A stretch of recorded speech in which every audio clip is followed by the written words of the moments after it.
विशेष धम्म देशना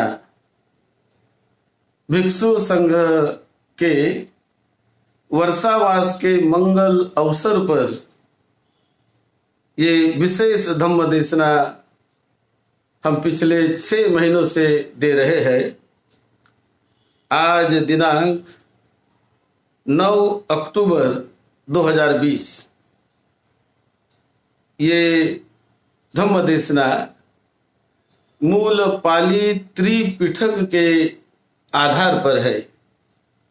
जिस मूल पाली त्रिपिटक में तथागत भगवान बुद्ध की ओरिजिनल वाणी, मूल वाणी संग्रहित है, जो तथागत बुद्ध ने लोगों के हित और कल्याण के लिए बुद्ध बनने के बाद अविरत जीवन भर जो सिखाया है, हजारों लाखों लोगों का जो उद्धार कल्याण किया है, जो भी सिखाया वो बुद्ध वाणी त्रिपिटक के ग्रंथों में भिक्षु संघ ने संभाल रखी है।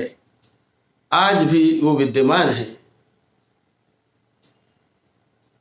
उन्हीं ग्रंथों से अंगुत्तर निकाय इस ग्रंथ के एक महत्वपूर्ण सूत्र पर हम थोड़ी चर्चा करेंगे। चिरं तिष्ठन्तु सद्धम्मो लोको हुन्तु सुखी सदा। सद्धम्म इस पवित्र पावन मंगलमय धरती पर दीर्घ काल तक टिका रहे, लंबे काल तक वो बना रहे, टिका रहे, और लोग उसे जानकर, सुनकर, समझकर, उस पर चिंतन मनन करके अपने पवित्र मानवीय जीवन को धन्य धन्य करे, या मनुष्य जीवन का उद्धार करे। यही महाकरुणा भावना से तथागत भगवान बुद्ध ने दुख को दूर करने के लिए, लोगों के दुख कैसे दूर हो, व्यक्ति कैसे परेशानियों से, दुखों से, भय से, आपत्ति विपत्ति से कैसे दूर होकर वो निर्भय होकर बड़े आनंद से, बड़े कॉन्फिडेंस के साथ सुख शांति पूर्वक कैसे अपना जीवन जिए, कैसे जीवन का उद्धार करे, ये मार्ग तथागत बुद्ध ने खोज निकाला और सद्धम्म के स्वरूप बुद्ध ने सिखाया। हम आज थोड़ी चर्चा करेंगे अंगुत्तर निकाय के एक विशेष सूत्र पर। मैं ओरिजिनली पढ़ता हूं, जो पाली त्रिपिटक का बड़ा महत्वपूर्ण ग्रंथ है। अंगुत्तर निकाय में एक सूत्र आता है, कंटक सूत्र। एकं समयं भगवा वेशालियं विहरति महावने कुटागारशालाय संबहुलेहि अभियाते ही थेरे ही सावके ही सद्दिं आयस्मताच चालेन आयस्मताच उपचालेन आयस्मताच कुकुट्टेन आयस्मताच कडिंभेन आयस्मताच निकटेन आयस्मताच कटिस्सहेन अह्यैच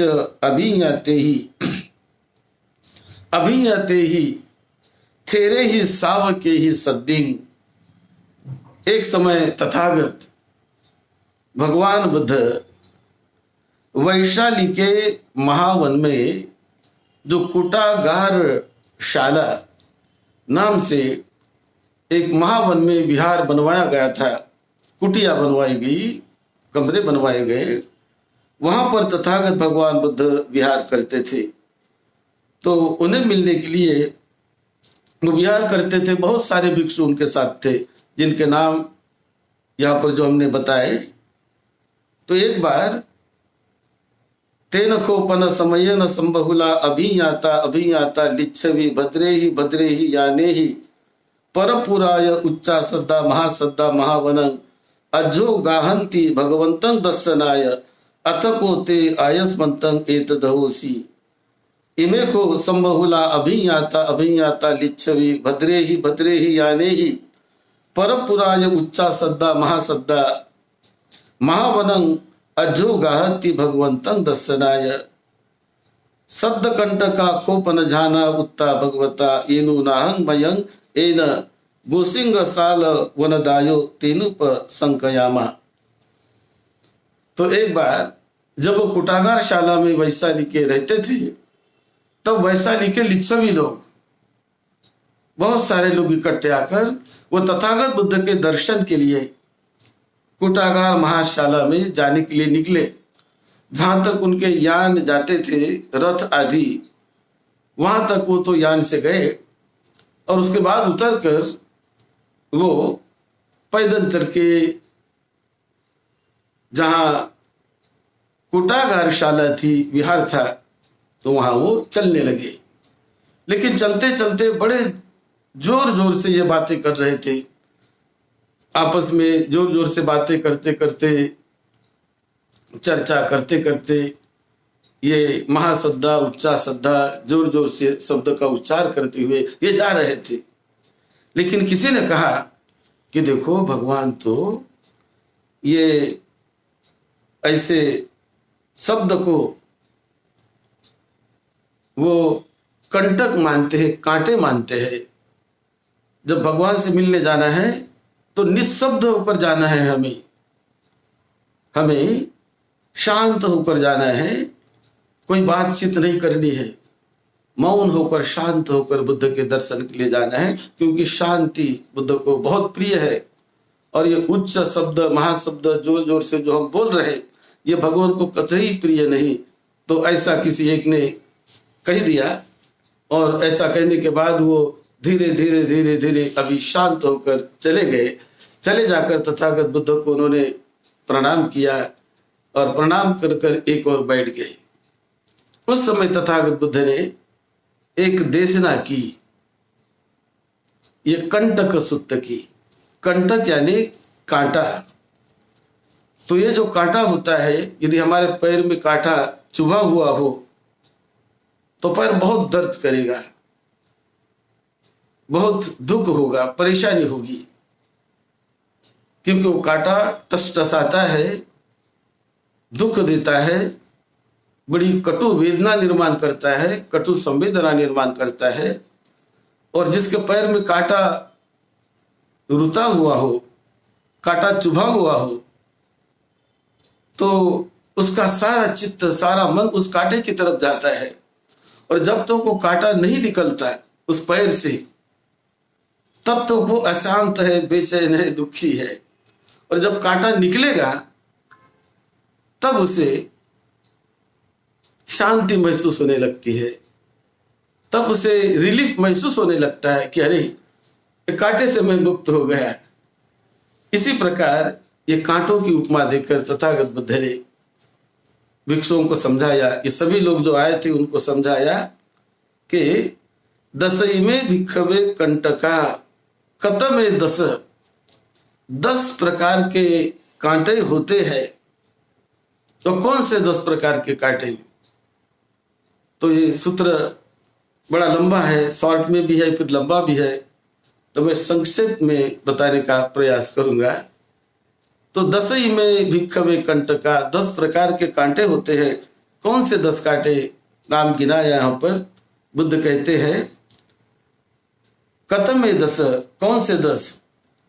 पविवेकारमस संगनिका रामता कंटको अशुभ निमित्त नुयोगं अनुसूयुतस शुभ निमित्ता नुयोगो कंटको इंद्रियेषु गुप्तदारस विसुक दर्शन कंटको ब्रह्मचर्यस्य मातु गामुपचारो कंटको पठमस्य ध्यानस्य सद्दो कंटको द्वितीयस्य ध्यानस्य वितक विचारा कंटका तृतीयस्य ध्यानस्य पीति कंटको चतुर्थस्य ध्यानस्य आश्वास प्रश्वास कंटको संज्ञा वेदयित निरोध समापत्तिया संज्ञा च वेदराच कंटको रागो कंटको दोषो कंटको मोहो कंटको। तो इस प्रकार 10 प्रकार के कांटे होते हैं जो हमें आगे नहीं बढ़ने देते, हमारे चित्तों को आगे नहीं बढ़ने देते। जैसा पैर में कांटा चुभा हो तो दर्द होता है, दुख होता है, हम ठीक से चल नहीं सकते।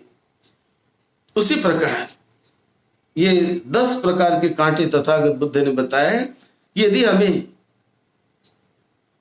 फल को पाना है, साक्षात्कार करना है सद्धम्म का, मुक्ति को पाना है, इसी वर्तमान जीवन में पाना है, मृत्यु के बाद नहीं, तो वर्तमान जीवन में मुक्ति को पाने के लिए, इन फलों को पाने के लिए ये कांटों से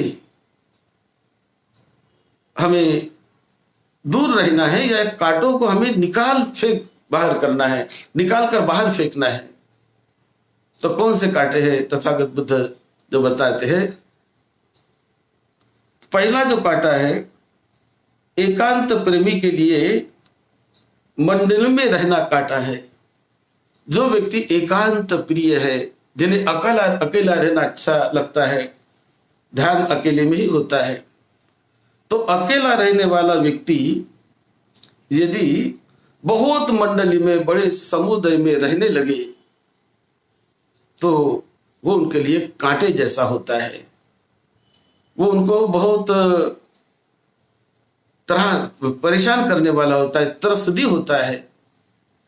तो इसीलिए एकांत प्रेमी के लिए ये समूह में रहना, बहुत लोगों के घेरे हुए रहना, मंडली में रहना, इसे पहला कांटा कहते हैं कि जो उसको आगे नहीं जाने देता। उसके बाद दूसरा कांटा है, अशुभ निमित्त की भावना में जो व्यक्ति लगे हुए होते हैं, उन्हें शुभ निमित्त ये कांटा होता है। यानी जो अशुभ निमित्त का चिंतन करते रहते हैं, ये काया अशुभ है, ये सारी इंद्रियों के बारे में अशुभता, वो सारे विषयों के बारे में अशुभ चिंतन करता है। अशुभ इसीलिए कि उनके आसक्ति से उन्हें बाहर निकलना है, उनके जाल से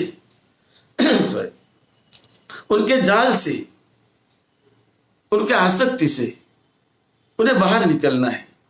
इसीलिए जो व्यक्ति अशुभ भावना का ध्यान करता हो, अशुभ भावना का अभ्यास करता हो, और उसके सामने बार बार शुभ निमित्त आते हो, या शुभ निमित्तों में वो विचरण करता हो, तो ये कांटा है उनके लिए। शुभ निमित्त, शुभ का विचार, ये उनके लिए कांटा होता है। वो उसको आगे नहीं जाने देते, इसलिए उसे कांटा माना गया है।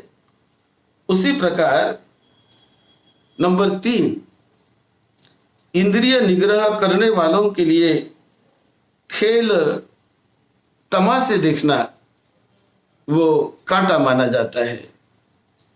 कि जो इंद्रियों का निग्रह करते हैं, अपने इंद्रियों को संयमित करने का जिन्होंने अभ्यास करना शुरू कर दिया, इंद्रियों के आसक्ति को जीतने का अभ्यास करना जिन्होंने शुरू कर दिया, ऐसे व्यक्ति के लिए ये खेल तमाशा देखना, ये उनके लिए कांटा होता है। यदि कोई वो खेल तमाशा देखने चले जाए तो वो बाधक होता है उनके लिए। तो इसीलिए उन्होंने कांटे जैसा मानकर उनसे दूर रहने का प्रयास करना चाहिए, तब ही वो आगे बढ़ेगा। अपने आंतरिक ध्यान के साक्षात्कार करने के लिए इन कांटों से बाहर रहकर ही वो आगे बढ़ेगा। यदि ये कांटे रहते हैं तो आगे नहीं बढ़ पाएगा, इसीलिए उसे कांटा माना गया है। नंबर 4, ब्रह्मचारी के लिए स्त्रियों की संगति में रहना ये भी कांटा माना जाता है। जो ब्रह्मचर्य व्रत का पालन करता है, ऐसे ब्रह्मचर्य व्रत का पालन करने वाले व्यक्ति ने बहुत स्त्रियों के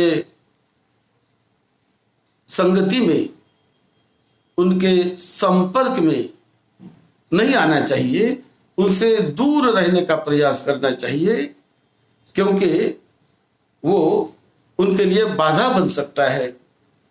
इसीलिए उन्हें कांटा माना जाता है। जो जंगल पहाड़ों में रहकर जो ब्रह्मचर्य व्रत का पालन करते हैं, तो ऐसा पालन करने वालों के लिए यदि स्त्रियों का समुदाय वहां पर चला जाए या स्त्रियों की संगत उन्हें करनी पड़े, तो वो उनके लिए बाधक हो जाती है, वो कांटा बनता है उनके ध्यान के लिए, उनके आध्यात्मिक विकास के लिए, इसलिए उसे कांटा माना जाता है। फिर आगे बुद्ध कहते हैं, प्रथम ध्यान के लिए, जो प्रथम ध्यान होता है, ध्यान की अवस्था में आगे बढ़ते बढ़ते, तो प्रथम ध्यान करने वाले व्यक्ति के लिए ये शब्दों का सुनना, बाहर के आवाजों में यदि उसका ध्यान चला जाए तो वो उनके लिए कांटा बनता है, बाधक बनता है। तो प्रथम ध्यान करने वाला व्यक्ति ये शब्दों को, बाहर के आवाज को वो कांटा मानता है, इसलिए वो निशब्द एकांत स्थान में रहने का प्रयास करता है, जहां की बाहर का आवाज, बाहर के शब्दों से ना सुनाई दे। इसलिए वो एकांत में जंगल में जाने का प्रावधान है। उसी प्रकार एकांत में शून्यागार में बैठने का प्रावधान है। किस लिए? क्योंकि शून्यागार में बैठने से वो बाहर के आवाजों को नहीं सुन पाएगा, और जब तक वो बाहर के आवाजों को सुनते रहेगा इस या उस कारण से, तो ध्यान में आगे नहीं बढ़ पाएगा। और ध्यान में आगे इसलिए बढ़ना होता है कि हमें साक्षात्कार करना है अपने भीतरी वास्तविकता का, भीतरी सत्यता का, और भीतरी सत्यता का, भीतरी वास्तविकता का साक्षात्कार करने के लिए एकांतवास चाहिए, उसके लिए शून्यागार चाहिए, क्योंकि वो स्व प्रयोग करना पड़ता है। वहां पर अपने आप का परीक्षण, अपने आप का निरीक्षण करना पड़ता है, अपने आप को ही खोजना पड़ता है। ये तो रिसर्च है, तो ये बाहर के वस्तु का रिसर्च नहीं।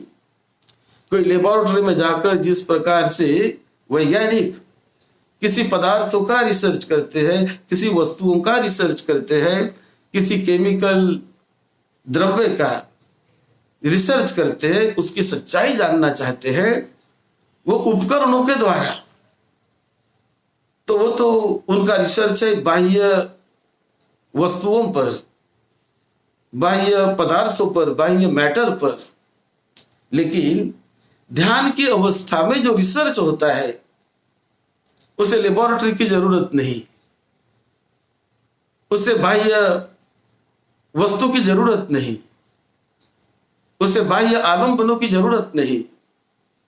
तथागत बुद्ध ने वो रास्ता सिखाया कि जब आपको अपना निरीक्षण, अपना परीक्षण करना है, तो उसके लिए एकांत में, अकेले में बैठकर, शून्यागार में बैठकर, अपने ही भीतर चलने वाले इस इलेक्ट्रोमैग्नेटिक प्रोसेस को, ये जो भव प्रोसेस चल रहा है, ये जो शरीर और मन, ये दोनों का कॉम्बिनेशन जो है, और ये दोनों जो कार्यान्वित है, ये जो जीवित शरीर है,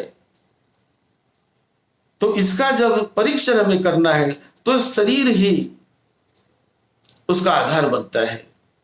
इसलिए उसको बाहर के आधार की जरूरत नहीं, लेबोरेटरी की जरूरत नहीं, टेलीस्कोप की जरूरत नहीं, कोई बाहर के कैमरे की जरूरत नहीं। बाहर देखने की जरूरत नहीं।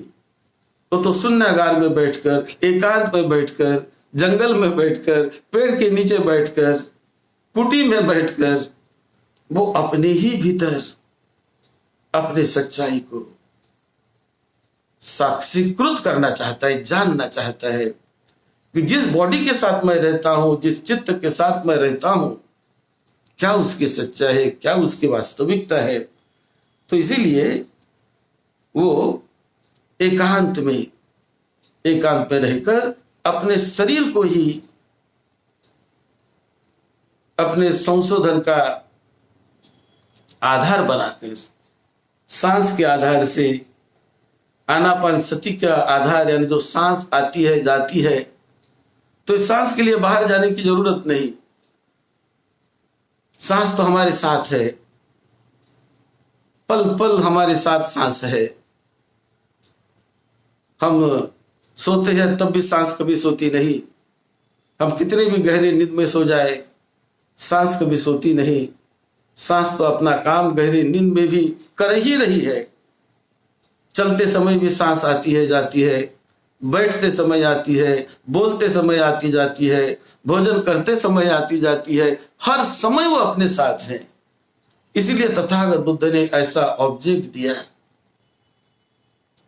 ऐसा आलम्बन दिया कि जो आलम्बन के लिए बाहर आपको ताकने की जरूरत नहीं, बाहर जाने की जरूरत नहीं। अपने भीतर जाकर सांस के आधार से आप ध्यान की अवस्था में जाते हैं। तो प्रथम ध्यान की अवस्था के लिए ये जो शब्द, ये कांटा माना जाता है, बाहर का आवाज ये बाधक माना जाता है, कांटा माना जाता है। उसी प्रकार आगे और प्रथम ध्यान प्राप्त करने के बाद जब वो साधक दूसरे ध्यान की अवस्था में जाता है, तो उस समय द्वितीय ध्यान के लिए वितर्क और विचार ये उनके लिए कांटे माने जाते हैं। यानी द्वितीय ध्यान में यदि द्वितीय ध्यान को हमें प्राप्त करना है तो वितर्क से हमें मुक्त हो जाना चाहिए, विचार और वितर्क इस जाल से हमें निकलना चाहिए। तो विचार और वितर्क का जाल कुछ समय तक रहता है, लेकिन जब साधक ध्यान करते करते करते करते ऐसे अवस्था में जाता है कि वहां वितर्क खत्म हो गया, किसी प्रकार का संदेह रहा नहीं, किसी प्रकार की शंकाएं रही नहीं, सारी खत्म हो गई। और विचार जो बार बार आने वाला विचार, कभी भूतकाल का विचार, कभी भविष्य का विचार, कभी वर्तमान का विचार, कभी कुछ कामों का विचार, काम धंधे का विचार, तो सारा विचार भी अब खत्म हो गया। और ये जब तक रहते हैं ये विचार, तब तक उन्हें कांटा माना जाता है। वो तृतीय ध्यान तक नहीं जा पाएगा, नहीं जाएगा। इसीलिए ध्यान करते करते ये खत्म हो जाते हैं विचार और वितर्क, और विचार वितर्क खत्म होकर वो प्रीति रूपी तृतीय ध्यान में प्रवेश करता है।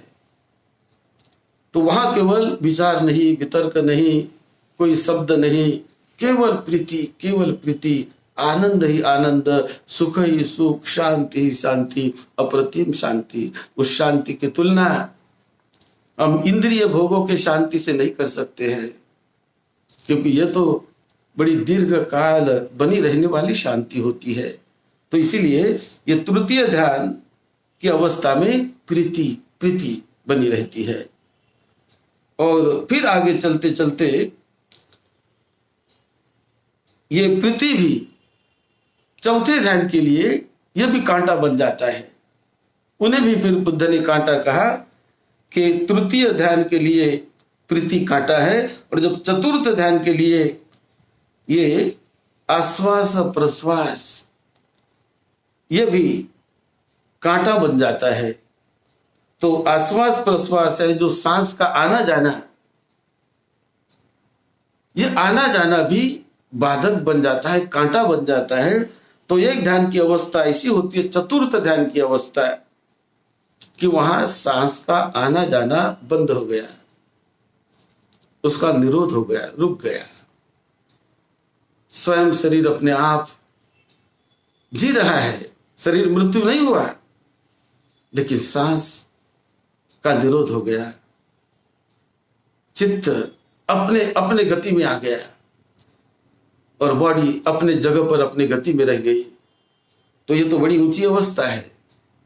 लेकिन सांस प्रश्वास का जिसे निरोध की अनुभूति होने लगती है, साक्षात्कार होने लगता है, तो यह है चौथी ध्यान की अवस्था। और यह पाने के लिए ये जो प्रीति उसे कांटा माना गया, और ये पाने के लिए श्वास प्रश्वास भी वो भी कांटा माना गया आगे के ध्यान के लिए, जिसे कहते हैं संज्ञा वेदित निरोध की अवस्था के लिए। संज्ञा और वेदना ये कांटे माने जाते हैं कि अगली ध्यान की जो अवस्था है संज्ञा वेदित निरोधो, यानी उसके पहले उन्होंने श्वास प्रश्वास का, आश्वास प्रश्वास का निरोध कर लिया, लेकिन उससे भी आगे बढ़ने के लिए अब संज्ञा और वेदना उसका भी निरोध हो गया। अब शरीर में वेदना की अनुभूति नहीं होने लगी। संज्ञा यानी परसेप्शन, किसी बात को जानना पहचानना, उसका भी निरोध हो गया और नितांत शून्यता की अवस्था में वो पहुंच जाता है। और वहां पहुंचने के लिए ये संज्ञा को कांटा माना जाता है, उसी प्रकार वेदना को कांटा माना जाता है। तो उससे भी वो कांटा मानकर उसे निकाल बाहर करके उससे मुक्त होकर साधक वो विहरने लगता है, अनुभव लेने लगता है। और फिर ये सब होने के बाद राग द्वेष और मोह ये भी मुक्ति के लिए, यानी परम मुक्ति जिसे कहते चित्त की परिपूर्ण विशुद्धि, प्रज्ञा विशुद्धि और सभी क्लेशों से मुक्ति, तो उनके लिए ये राग द्वेष और मोह ये कांटे माने जाते हैं। और जब ये पूरी तरह सारे कांटों से चित्त मुक्त हो गया, तो बुद्ध कहते हैं निष्कंटक होकर सारे कांटों को निकाल बाहर करके मुक्ति की अवस्था में जीना, अनंत सुख शांति को पाते हुए भोगते हुए जीना, ये तथागत बुद्ध ने सिखाया। ये कोई कल्पना की बात नहीं, ये कोई कल मिलेगा परसों मिलेगा ऐसी बात नहीं, मृत्यु के बाद मिलेगा ऐसी बात नहीं। इनका साक्षात्कार तथागत बुद्ध ने कराया। यही तथागत भगवान बुद्ध की विशेषता थी, यही विशेषता है। वो कहते कि केवल विश्वास ना करो, मैं कथा कहता हूं इसलिए ना मानो, स्वयं जानो, स्वयं उसका अभ्यास करो। स्वयं उसका अभ्यास करते करते करते करते करते करते साक्षात्कार कर लोगे, पा लोगे और कह लोगे कि अरे मैंने अभी धम्म रस को चख लिया, निष्कंटक मैं बन गया, सारे कांटों को मैंने निकाल बाहर कर दिया। ये जो कांटे होते हैं ये ध्यान के रास्ते में कांटे हैं, ये साक्षात्कार के रास्ते में से कांटा माना जाता है कि जो आगे नहीं बढ़ने देते साधक को, जो आगे नहीं बढ़ने देते, जो विमुक्ति के रास्ते पर चलने वाला व्यक्ति हो तो उन्हें आगे नहीं बढ़ने देते, इसीलिए इन्हें कांटे माना जाता है। और ये कांटे को निकालने का रास्ता तथागत भगवान बुद्ध ने सिखाया। ये तो संक्षिप्त में उन्होंने ये कांटों का रास्ता बताया, लेकिन कैसे निकाला जाए वो प्रोसेस, वो आनापान स्थिति से लेकर विपश्यना की प्रोसेस, और विपश्यना से आगे बढ़ते बढ़ते बढ़ते बढ़ते परिशुद्ध निर्मलता की और बढ़ने की जो प्रोसेस है, जिस प्रोसेस से चलते चलते साधक इन फलों को प्राप्त करने लगता है। जीते जी जो फल श्रोतापन्न अवस्था का फल, सकृदागामी अवस्था का फल, अनागामी अवस्था का मार्ग और फल, और इसी प्रकार सर्वोच्च जो फल है उन्हें कहते अरहत अवस्था। अरहत का मतलब सारे विकारों को जला दिया गया, कोई क्लेश नहीं बचा, कोई विकार नहीं बचा, किसी भी प्रकार का कोई धब्बा या कोई भी वहां पर क्लेश नहीं बचा, नहीं रहा। निष्कलंकित हो गया चित्त, निर्मल हो गया चित्त, परिशुद्ध हो गया चित्त। और उस चित्त में, ये परिशुद्ध होने के बाद उस चित्त में अनंत करुणा, अनंत मैत्री, अनंत मुदिता, अनंत सेवा भाव, अनंत त्याग ये भर जाता है। और फिर ये मृत्यु नहीं, ये तो उस बलशाली होकर जीने का रास्ता है, विजयी होकर जीने का रास्ता है, जिसे अरहत कहते। अरि यानी दुश्मन और हंत यानी हत्या करना, नष्ट करना। तो हमारे बाहर के नहीं दुश्मन, ध्यान के रास्ते में, मुक्ति के रास्ते में हमारे दुश्मन हमारे भीतर के ही होते हैं। राग, द्वेष, मोह, ईर्ष्या, भय आदि कई प्रकार के विकार, वो बाहर के नहीं, भीतर के ही विकार, भीतर के ही विकारों के संखार, वही हमारे दुश्मन होते हैं। सबसे बड़ी दुश्मन वही है। और इसीलिए तथागत बुद्ध ने वो रास्ता सिखाया कि इन भीतरी दुश्मनों से निकलने का प्रयास करो, इन्हें जीतो, इन्हें खत्म करो। Kill your defilements which polluted your minds, which destroy your peace and happiness. Kill your defilements. अपने उस विकारों को नष्ट करो, उसको वहीं के वहीं जला डालो, तो परिशुद्ध की अवस्था में पहुंच जाएंगे। ये रास्ता तथागत भगवान बुद्ध ने बताया, और इस रास्ते का साक्षात्कार लाखों लाखों लोगों ने किया और बड़ा मंगलमय, करुणामय, मैत्रीमय जीवन जीने का रास्ता तथागत बुद्ध ने दिया। जो जिस रास्ते से चलकर जीवन धन्य धन्य हो जाता है, व्यक्ति पूर्ण रूपेण बदल जाता है और बड़े अनंत सुख शांति की अवस्था में वो जीने लगता है। यही मार्ग तथागत बुद्ध ने बताया, जिसका अभ्यास जो कोई करे, वो कोई भी हो, वो उसका लाभ पाता है और अधिकारी बन जाता है।